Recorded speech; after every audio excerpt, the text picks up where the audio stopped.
इतना सुंदर लगता है। हर भारतीय की छाती 56 इंच की हो गई जब प्रधानमंत्री कुर्सी पे बैठ करके 2 शब्द लिखने गए। अमेरिका का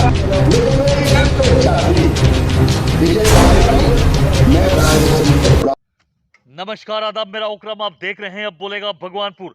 भारत सरकार की नक्शा प्रोजेक्ट कार्यक्रम की लॉन्चिंग के मौके पर उत्तराखंड से 4 नगर पंचायत चयनित हुए, जिसमें से एक भगवानपुर भी है। उसी के क्रम में आज कार्यक्रम रखा गया था, जिसमें एसडीएम भगवानपुर जितेंद्र कुमार, नगर पंचायत भगवानपुर के ईओ सुरेंद्र कुमार, नगर पंचायत अध्यक्ष गुलबहार अहमद ने मंच की शोभा तो बढ़ा दी, लेकिन आमजन और बाकी अधिकतर प्रतिनिधियों ने इस कार्यक्रम से दूरी बनाकर रखी।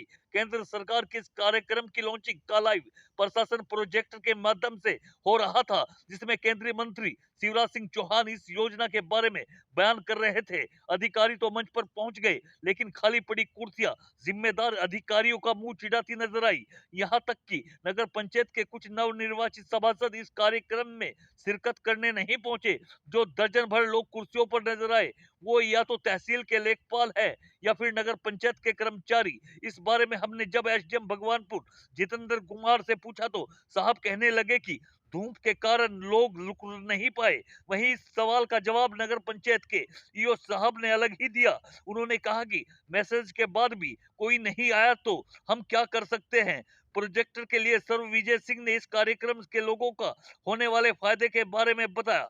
देखिए, एक खास ड्रोन फ्लाई किया जाएगा। जितने भी हमारे ये यूएलवीज हैं, इसके ऊपर ड्रोन फ्लाइंग होगी और हाई रेजोल्यूशन इमेजरी कैप्चर की जाएगी। उसके बाद इमेजेस प्रोसेस करके हम नया मैप तैयार करेंगे। कब तक हो जाएगा? देखिए जी, पहले तो 1 साल में किया जाएगा एज ए पायलट प्रोजेक्ट, जिसमें उत्तराखंड राज्य के 4 यूएलवीज को सिलेक्ट किया गया है। ऐसे पूरे भारत में 152 यूएलवीज को अभी सिलेक्ट किया गया है।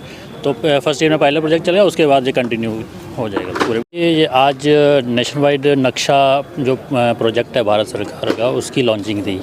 तो इस प्रोजेक्ट के अंतर्गत शहर में जो घर हैं लोगों के, उनका एक नवीनीकरण किया जाएगा। मतलब नए तौर पे एक मैप बनाया जाएगा बेसिकली, जो हाई रेजोल्यूशन इमेजरी कैप्चर करके बनाया जाएगा। ड्रोन से इमेजेस ली जाएंगी और जो नया आज के दौर में जो मैप चाहिए एक्चुअली, जैसे लोगों के प्रॉपर्टी में विवाद होते हैं, कुछ होते हैं, तो उन सबको ये सॉर्ट आउट करने के लिए ये सबसे महत्वपूर्ण चीज़ है। जो नक्शा जो हमने स्टार्ट किया है, जो भारत सरकार का बहुत बड़ा प्रोजेक्ट है, जो डिजिटल इंडिया के तहत ही आता है।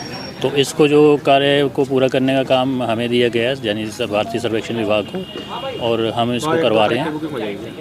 तो कार्यक्रम जो है ना, भारत सरकार का नक्शे का प्रोग्राम था, जो कि हमारे कृषि मंत्री श्री शिवराज सिंह चौहान जी ने इसका उद्घाटन किया है और उसी के उपलक्ष्य में ये कार्यक्रम रखा है। मकसद ये था कि जनता तक पहुंचे, लेकिन कुर्सियाँ खाली पड़ी रही। अब जनता को मैसेज भी किया, नहीं काफ़ी जनता आई थी सुबह के टाइम, काफ़ी जनता थी यहाँ 11 के आसपास, तो बहुत थी, सारी कुर्सियाँ भरी हुई थी। उसके बाद जैसे समय बीतता गया तो लोग थोड़े जानकारी सभी को दी थी, सभी सभासदों को, सभी हमने अनाउंसमेंट भी कराया था। सभी पूरे नहीं पहुंच पाए। नहीं, उस टाइम तो सुबह तो सारे थे, 11:30 11:15 लगाने के लिए आए थे। प्रोग्राम सुनना चाहिए। अब तो वो तो अब देखो, अब जनप्रतिनिधियों को हम क्या कह सकते हैं, हमारा काम तो मैसेज देना है। एक भारत सरकार ने नक्शा कार्यक्रम का आज इनॉग्रेशन किया है। इसके माध्यम से जो शहरी क्षेत्र हमारे हैं, उसमें उत्तराखंड में 4 नगर पंचायतें, नगर पालिकाएँ ली गई हैं, जिसमें भगवानपुर भी एक है। तो ये पायलट प्रोजेक्ट के रूप में शुरू किया जा रहा है, जिसमें जो प्रॉपर्टीज़ हैं नगर पंचायत क्षेत्र के अंतर्गत, उनका ड्रोन के माध्यम से डिजिटाइजेशन होना है और डिजिटल प्रॉपर्टी कार्ड लोगों को दिए जाने हैं। हुआ था, काफ़ी लोग आए भी थे, लेकिन थोड़ा धूप ज़्यादा थी तो इस वजह से कुछ लोग निकल गए, लेकिन काफ़ी लोग इसमें जुड़े थे। इसका मुख्य फ़ायदा जो है जनता को क्या पहुँचेगा? देखिए, अभी जो बहुत सारे विवाद होते हैं प्रॉपर्टी के, वो विवाद बंद हो जाएंगे जब आपके पास जियो टैगिंग के साथ आपका प्रॉपर्टी का नक्शा होगा। तो एक तो विवाद ख़त्म हो जाएंगे। इसके अतिरिक्त किसी को लोन लेना है या कोई कमर्शियल एक्टिविटी करनी है, उसमें ये सहायक होगा। और अल्टीमेटली आपके पास आपकी प्रॉपर्टी के एक अभी जो होता है कि पेपर वाले जो नक्शे होते हैं या प्रॉपर्टी कार्ड होते हैं, उसमें हेरा फेरी की भी गुंजाइश